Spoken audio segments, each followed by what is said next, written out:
हाँ दोस्तों, आप अमर कथा का दूसरा भाग सुनने के लिए जा रहे हैं।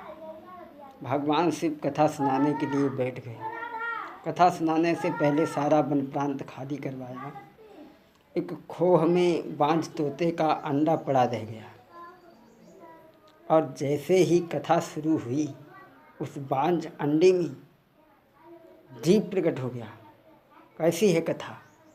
बाबा जी कहते हैं, राम कथा कर कीन आरंभा, सुनत न साहि काम मद दंभा, सुनत न साहि काम मद दंभा।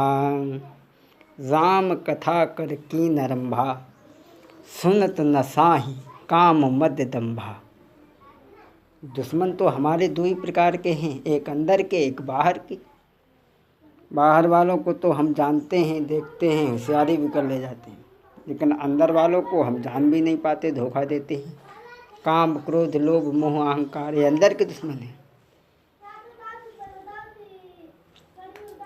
लेकिन राम कथा एक ऐसी कथा है जो हमारे अंदर के दुश्मनों का विनाश करती है।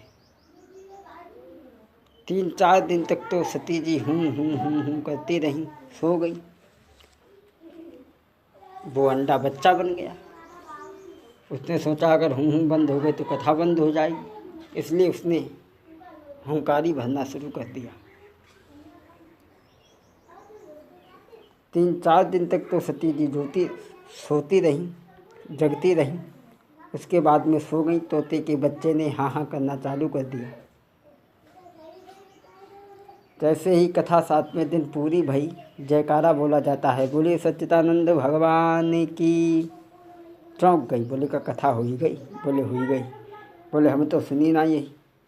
बोले अरे फिर कथा किसने सुनी? भोले बाबा ने तीसरा नेत्र खोल करके देखा।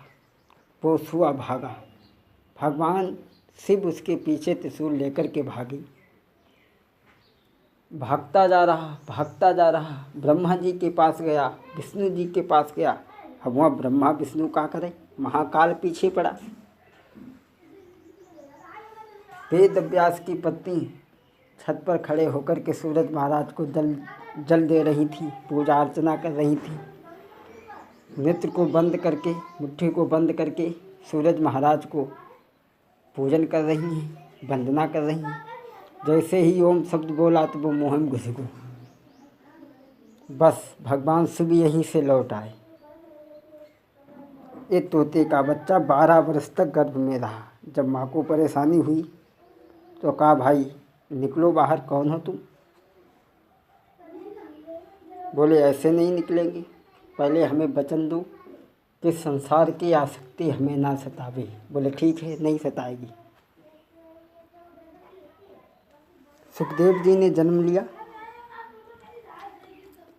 जन्म लेते ही नार बीमार शुद्धा भाग खड़े हुए। वेद अभ्यास पीछे बेटा को रोकते जा रहे हैं, रुक जाओ बेटा, खड़े हो जाओ बेटा। खड़ा कौन है जब मोह माया है ही नहीं, संसार की आसक्ति है ही नहीं, फिर क्या? एक सरोवर के किनारे से होकर के निकले, कुछ देवियां नहा रही थी। सुखदेव जी भागते चले गए। वेद अभ्यास को देख करके देवियों ने कपड़े पहन लिए। बाबा ने कहा, देवियों, सुखदेव भागता चला गया, अरे वो नंगे था, तुम नंगे नहाती रही। बोली वो भागते गए हैं, वो हंस हैं और तुम परमहंस हो। हंस को ज्ञान है, दूध छोड़ दे पानी को पी ले। मैं तो ज्ञान में नंगी नहा रही हूँ। भक्तों, सुखदेव जी का जन्म हुआ है एक पद की लाइन। सोहर कहिए या कुछ भी कहिए, राम जन्म के समय का एक लाइन हम बोल दें आपको। और जब लड़का या लड़की होता है तो आप लोग जानते ही हो। और तो हर काम में साहित्य देखी जाती, मगर फिर जहाँ काम में साहित्य नहीं देखी जाती। ढोलक बजने लगी। रघुबर जन्म बधाई, अवध राम नवमी सुहाई। रघुबर जन्म बधाई, अवध राम नवमी सुहाई। महल महल में चहल पहल है, ऋतु बसंत सुखदाई, अवध राम नवमी सुहाई, रघुवर जन्म बधाई, अवध राम नवमी सुहाई। घर घर मंगल दीप मनोहर, अलिगन मंगल गाई, अवध राम नवमी सुहाई, रघुवर जन्म बधाई, अवध राम नवमी सुहाई। बोलिए सच्चिदानंद भगवान की। इस प्रकार से आपने नारद उमा संवाद की कथा अति संक्षेप में हमने आपको दी है, सुना है आप लोगों ने। इस तरीक़ा से हमारे आगे प्रोग्राम और भी आते रहेंगे। एक बार जयकारा लगाएं भाई सभी लोग। बोलिए सच्चिदानंद भगवान की।